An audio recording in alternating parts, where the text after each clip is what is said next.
Hey everybody, it's Master Gallengeist here, bringing you my review for Fantastic Four issue 11. And this is a really great issue. I like that we are still getting stuff that is going on with the Fantastic Four, but that Franklin's bit is kind of the biggest kind of thing. It is a pretty big issue that he's losing his powers, but it doesn't seem to take over the whole thing at the moment. It's just a nice bit of the arc that we've been getting going forward.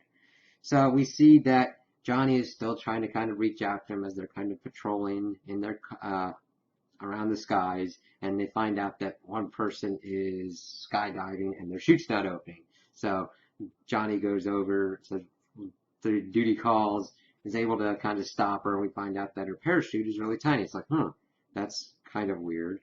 We switch over and we see that Sue and Val are dealing with another kind of strange phenomenon in that there's a crystal that's making people different colors.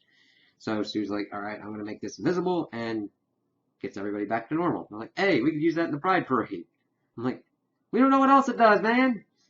That just could be the beginning. Always got to watch out for that stuff. And we then go to the Thing and Reed, and they're dealing with two buses that fuse together, and then figuring out how to kind of pull them apart and all that. And they're able to do it, but as they're doing it, somebody is calling somebody and saying they want to report a felony Fantastic Four are doing, and we see, oh, they haven't dealt with us before.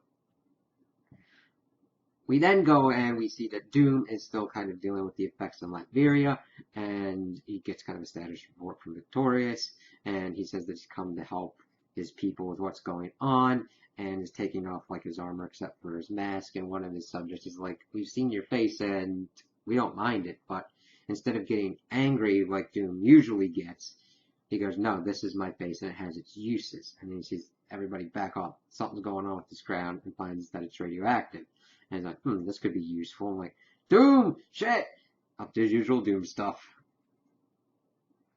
So we then get back to the Fantastic Four, and they're trying to figure out what's kind of going on with all these strange occurrences. And Johnny's like, it's gotta be the microverse! Tiny parachute! And I'm like, that's a pretty good deduction, Johnny. And then, of course, Reed and Val are pretty much explaining to everybody how it's not really a microverse, not really small, it's just more of a side universe.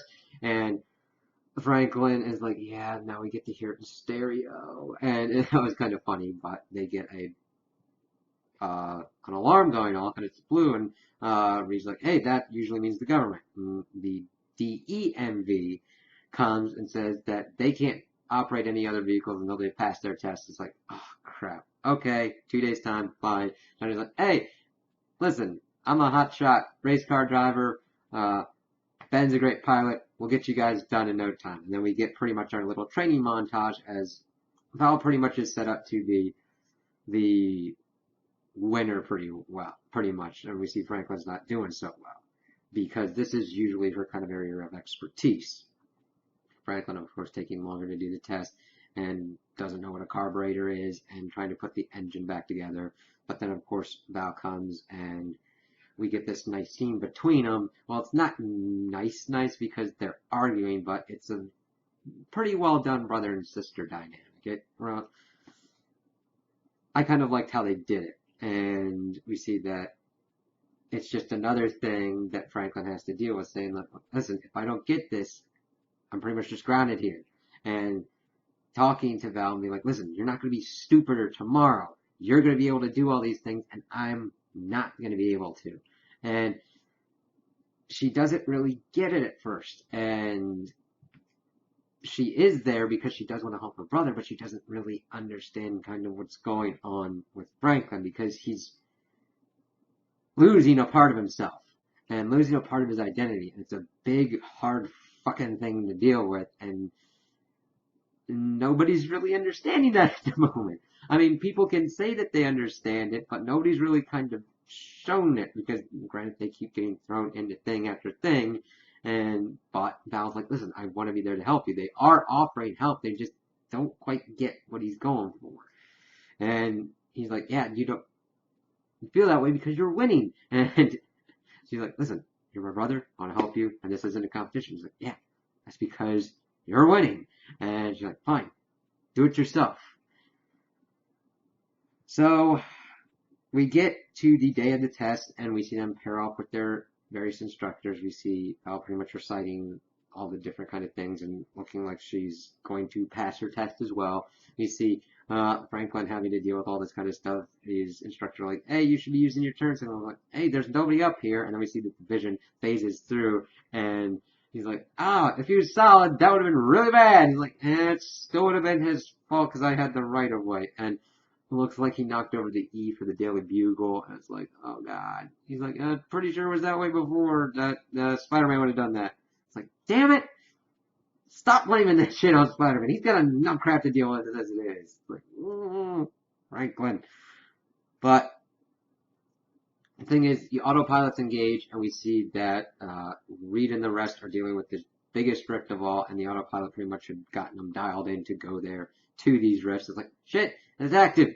And them and their instructors go in, and we see that it is the microverse, and seeing Johnny pretty much celebrate that fact. And you're like, yeah, okay, so let's see what's going on, because these things are intentional. And we see that it's being done by this lady Gargantua, and she wants to take over the upper world. And it's really kind of cool seeing her using all these things like macrobial instead of microbial and upper world and all that kind of stuff. I really like seeing it from the other perspective, from the microverses dimension, but we see that Val is trying everything she can think of to close off the rift and get that all together, while Franklin finds a nice spot, parks the car, puts the shield up, puts on his jetpack, and goes, hey, I'm going to go do what I need to do. Of course, Val is like, oh, what, are you going to go use all your power again? He's like, kind of. And we see that Sue goes invisible and takes Gargantua's control pad. Damn it, give that back. He's like, hey, I got one right here. And we see that Franklin is showing our world to Gargantua, and it's funny that we see a little cameo of Dan Slott drawn in there as a selfie thing, and Franklin's like, hey, listen, it sucks up there. I'm going to be stuck up there. You got all this cool shit here.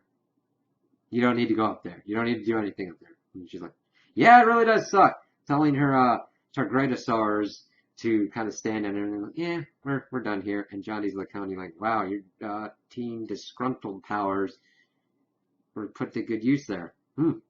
Never thought that would happen.